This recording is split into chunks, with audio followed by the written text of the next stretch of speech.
Yes guys, how are we doing? Hope you're really good. So today we're going to be talking about masculinity pressure. Okay, it's a really interesting topic.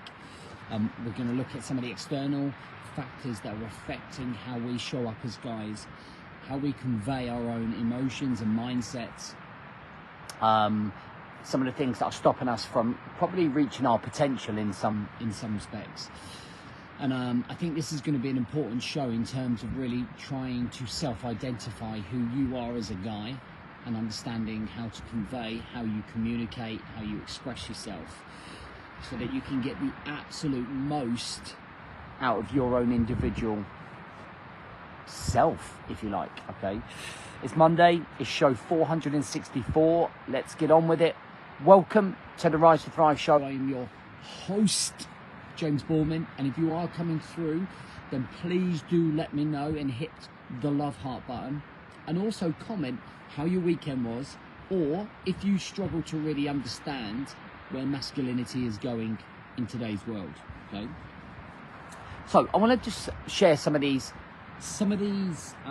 statements. And I was watching a video last week, and I was watching it in America, obviously. And I was watching these former SEALs take this group of men through some boot camp type thing. And these are some of the statements that they were saying, all right? Right up in their face, okay? So, call yourself a man? Call yourself a man. Okay. Step up and be a man. American accent slowly going. What sort of man are you? Man up. Do you know what I mean? So whenever I look at those type of things that are being said, and whenever I see hyped up Americans or some hyped up UK guys challenging other men to have to be a certain character or trait or value to consider themselves a man, is probably one of the most fundamental issues that is causing the pandemic of men's mental health today. And social media, it should be seen as a positive light as well as a negative, right? And I think 10 years ago, there used to be this umbrella of this one statement of, this is how a man should be, this is how a man should act, he shouldn't show weakness or vulnerability, he should be the provider, he should be the protector. And yeah, okay, there is definitely those elements, right? But we also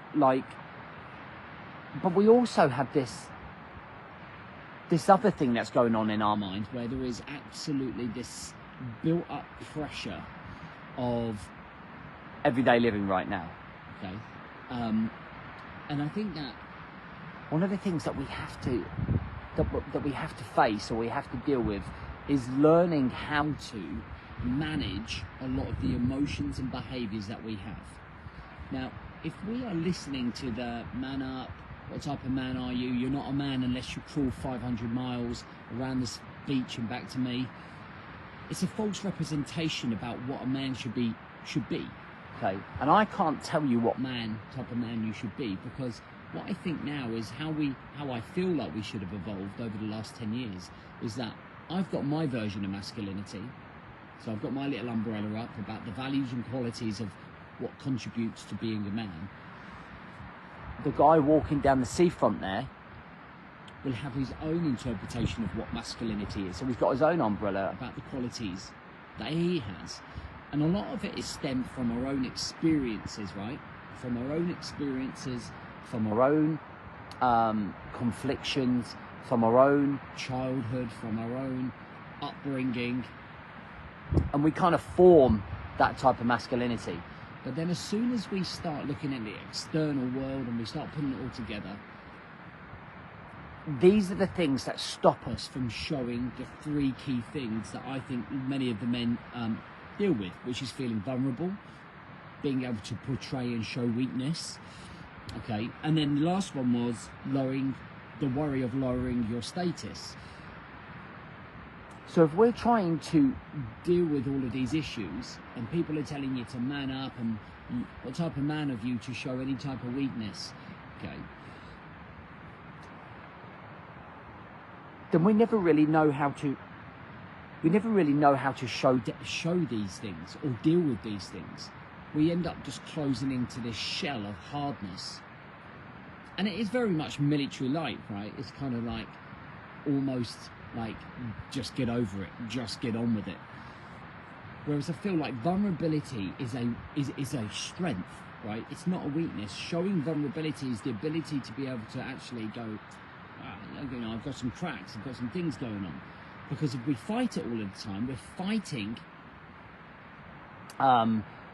we're fighting against that vulnerability, and it's almost pretending to be somebody that we're not, right? So that's where a lot of people that go on to commit suicide, we never actually see it. We never actually see the signs of somebody you think, I can't believe he's done that because I never saw anything in there. And that's more likely that he's probably too afraid to actually convey his vulnerability.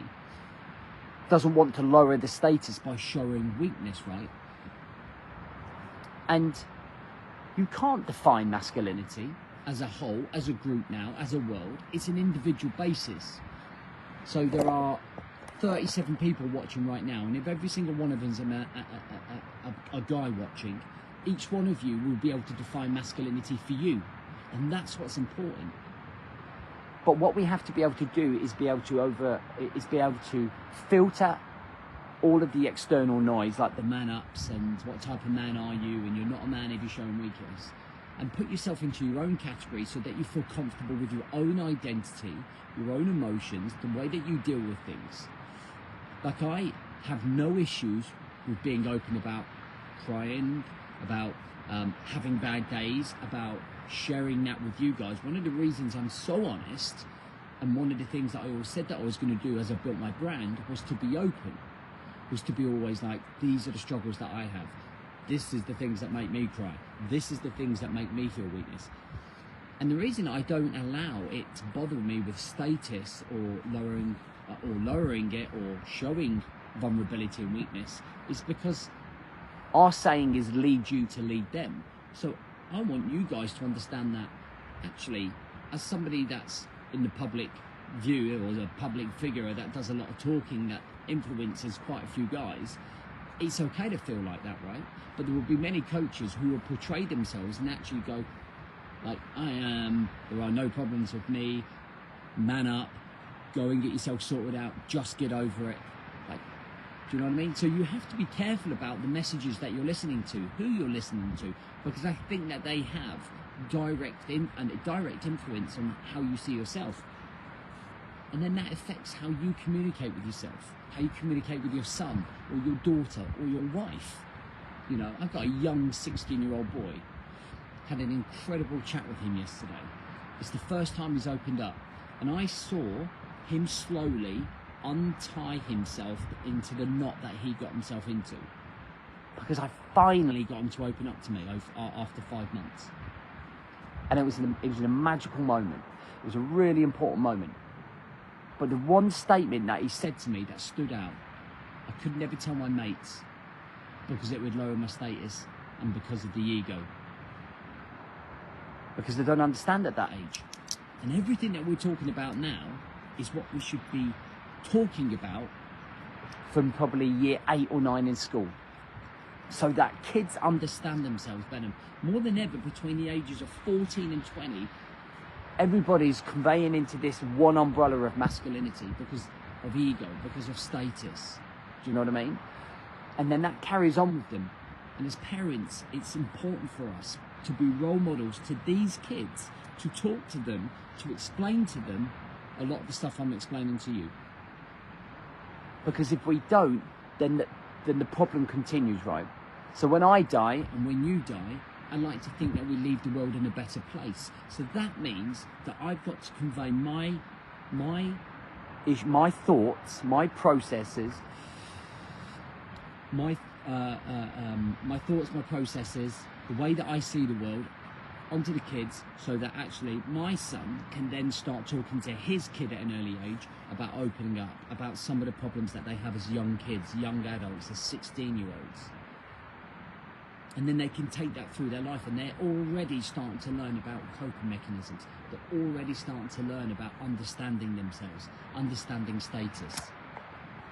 These things are they're not vocalized enough, and it's down to us to vocalize it more, right? If it's not going to be in a school program, then it's down to us to do that. And for us to do that, we have to lead ourselves better. Okay? To lead ourselves better, we have to manage what we're listening to. We have to show vulnerability sometimes. We have to be open and honest. Like I talked about the struggles for the first 6 months of the year with me, with my son. Like the first 6 months of this year, mentally struggling, just could not catch it, could not flick the switch back. So he's like, oh my God, my dad, he's a former Royal Marine, like he struggles, like, do you know what I mean? And he understands that. So we lead by example, okay? And I will leave you with that. If ever you do struggle, and ever you've got stuff going on, one of the things I would, and we all say, oh, please talk more, and like I've spoken about the reasons why we probably don't talk enough. It takes a monumental amount of courage and heart to be able to open up. And what I would say to you, if you look around you and you feel that you have people around you that you cannot talk to, and you feel like that you will be judged, you are around the wrong people. Okay? And I am willing to bet that if you did decide to go and talk to a mate, that they'd probably be struggling with the same thing as well. Do you know what I mean? Anyway, I could talk all day about this, and it's just something I feel quite passionate about because it's quite close to home, and I think that if we're ever going to portray ourselves as the best version of ourselves, we've got to overcome all of the external noise of people telling you what you should be to be a man, right?